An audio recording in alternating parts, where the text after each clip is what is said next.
Xos tovarlar sotuv do'koni biznes rejasi 1. Loyihaning maqsadi: ushbu loyiha orqali shahar markazida yoki gavjum joyda xos, noyob va sifatli tovarlarni sotuvchi kichik magazin tashkil etish ko'zda tutilgan.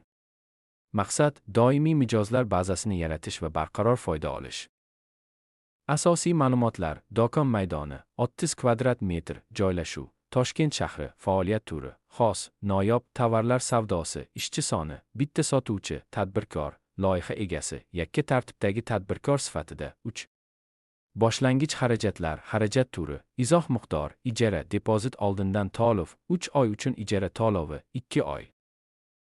Asosiy ma'lumotlar: do'kon maydoni 30 kvadrat metr, joylashuv Toshkent shahri, faoliyat turi: xos, noyob tovarlar savdosi, ishchi soni: bitta sotuvchi, tadbirkor, loyiha egasi, yakka tartibdagi tadbirkor sifatida 3. Boshlang'ich xarajatlar, xarajat turi: izoh miqdor, ijara, depozit oldindan to'lov, 3 oy uchun ijara to'lovi, 2 oy. Deb millionozit va 1 oy oldindan 24 so'm ta'mirlash va dizayn devor, yoritish, pol qoplamasi, vitrinalaron million so'm jihoz va uskuna kassa apparati, kompyuter, videokamera. Raflar 5 million so'm dastlabki tovarlar sotuv uchun boshlang'ich mahsulotlar 20 million so'm ruxsatnomalar va ro'yxatdan o'tish.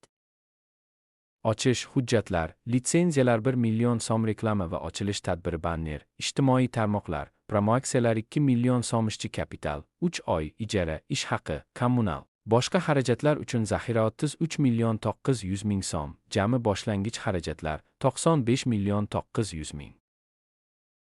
4 oylik xarajatlar, xarajat turi miqdori ijara 8 million so'm, ish haqi 2 million 500 ming so'm, kommunal xizmatlar 500 ming so'm, soliq va boshqa badallar 300 ming so'm, reklama, oylik 200 ming so'm, boshqa mayda xarajatlar 200 ming so'm, oy jami xarajatlar 11 million 300 ming so'm, 5 oylik daromad va foyda, o'rtacha oy savdo hajmi 35 million so'm. Foyda ulushi, brut marja 35%, oy brut foyda 12 million 250 ming so'm, oy sof foyda, xarajatlar chiqarilgach 950 ming so'm. 6 rentabellik, o'zini oqlash muddati, boshlang'ich sarmoya 95 million 900 ming so'm, oylik sof foyda 950 ming so'm, o'zini oqlash muddati taxminan 80 dan 9 oy, ya'ni taxminan 8 yil yarim. Agar oy savdosi oshsa, oy savdo 50 million so'm bo'lsa, o'zini oqlash 1,5 yil atrofida. Oy savdo 70 million so'm bo'lsa, o'zini oqlash 7 oy atrofida. 7. Marketing strategiyasi: ochiq kunlarda chegirmalar, sovg'alar, tanlovlar. Telegram, Instagram va TikTok sahifalarini yuritish, mahalliy ta'sirli shaxslar orqali reklama, mijozlarga sodiqlik kartasi, bonus tizimi, onlayn sotuv kanali, yetkazib berish xizmati. 8. Tashkiliy reja egasi, do'kon boshqaruvchisi sifatida ishlaydi. Bitta sotuvchi, kunlik savdo, mijozlar bilan aloqa, buxgalteriya, tashqi xizmat orqali yuritiladi. Ta'minotchilar, kamida 2 barqaror hamkor. 9.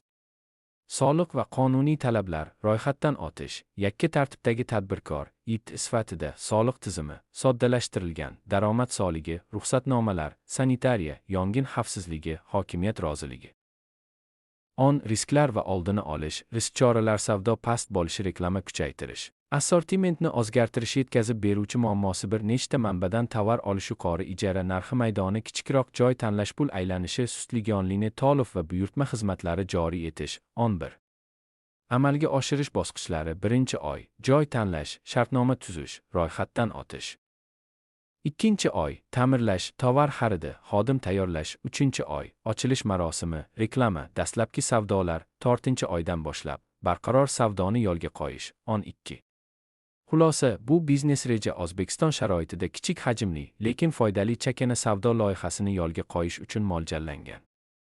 To'g'ri marketing, tovar tanlovi va joylashuv orqali loyiha 1 yil ichida o'zini qoplashga yaqinlashadi va doimiy daromad manbaiga aylanadi.